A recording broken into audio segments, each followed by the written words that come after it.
últimos meses, centenas de estrangeiros passaram a viver no Brasil. Nem todos chegaram aqui de forma legal, com os documentos e autorizações previstos na legislação. Não são raros os casos em que a viagem inclui o pagamento a atravessadores, conhecidos como coiotes.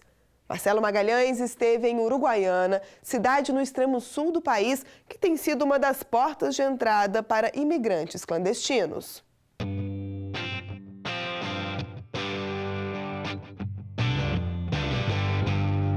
Encontrar um estrangeiro em Uruguaiana, no extremo oeste do Rio Grande do Sul, não é nada complicado. Que o diga seu Isis, que há 22 anos trabalha como taxista e faz ponto na rodoviária da cidade. Olha, passa de tudo que é italiano, americano, chinês, africano, árabe.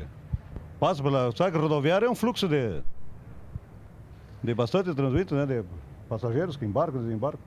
Foi o que nossa equipe também constatou depois de ficar pouco mais de 1 hora de plantão no terminal. Meu nome é Alain Gires. Alain veio de Camarões durante a Copa do Mundo. Com visto de turista, que tem validade de 3 meses e pode ser prorrogado por mais 3, ele disse que veio ao Brasil porque adora a gente daqui e pretende conhecer algumas regiões e cidades. Perguntei a ele o que estava fazendo em Uruguaiana. Ele disse que estava apenas de passagem, após retornar de uma viagem de Buenos Aires.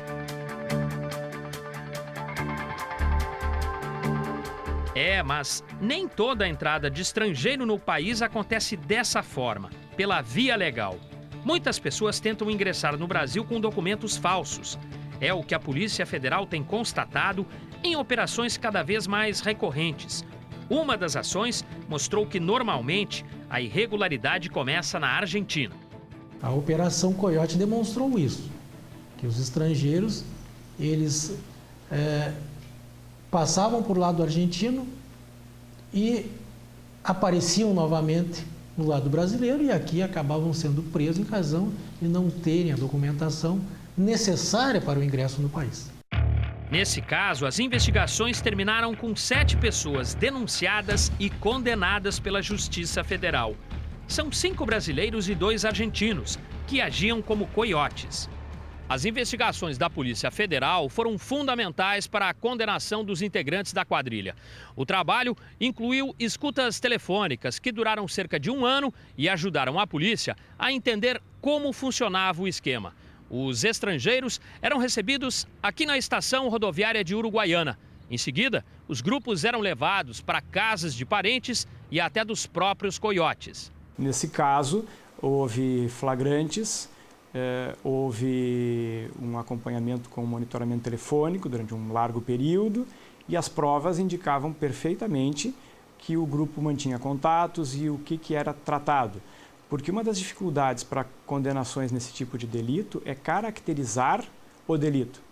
Porque o migrante, ele se considera, ele está em situação irregular, então ele teme dar qualquer informação sobre isso. No caso da Operação Coiote, as vítimas eram chineses, da província de Fujian, no sudoeste do país. O grupo seguiu da China até os Emirados Árabes. Depois foi de avião até São Paulo. O deslocamento da capital paulista até Uruguaiana foi feito de ônibus. A última etapa da viagem seria a Argentina. Pessoas comuns figuravam, como um elo entre os grupos estrangeiros que vinham em voos diferentes, em datas diferentes, mas eram encaminhados pelas mesmas pessoas. Nós temos esse problema em Uruguaiana porque aqui é uma zona de fronteira com a Argentina. E isso facilita muito a entrada dessas pessoas. E existem, nesse caso, uma quadrilha que promovia a entrada clandestina dessas pessoas, né? E essas pessoas, às vezes, até vêm em busca de trabalho ou de promessas que lhes são feitas a fim de uma melhora de vida. A Polícia Federal garante que tem fechado o cerco à ação dos coiotes. Um acordo entre Brasil e Argentina, firmado há mais de 1 década, prevê que os registros de migração devem ocorrer em Paso de los Libres. E a ordem é ser rigoroso na fiscalização realizada na fronteira.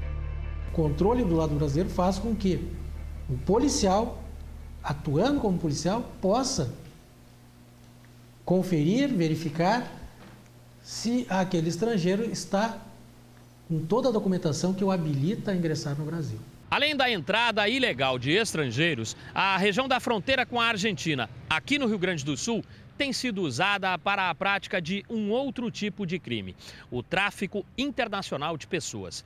Nesse caso, as vítimas são menores, recrutadas para a prostituição.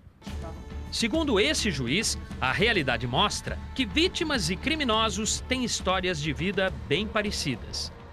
Assim como as vítimas tendem a ser pessoas de vulnerabilidade social, muita situação de miserabilidade, os agentes também costumam ser. As pessoas que fazem o tráfico de pessoas nessas regiões são de uma vulnerabilidade social grande e de uma miserabilidade grande. E é o ponto da fronteira que permite o tráfico de menores, porque não precisa passar por controles de um aeroporto. Isso é extremamente relevante.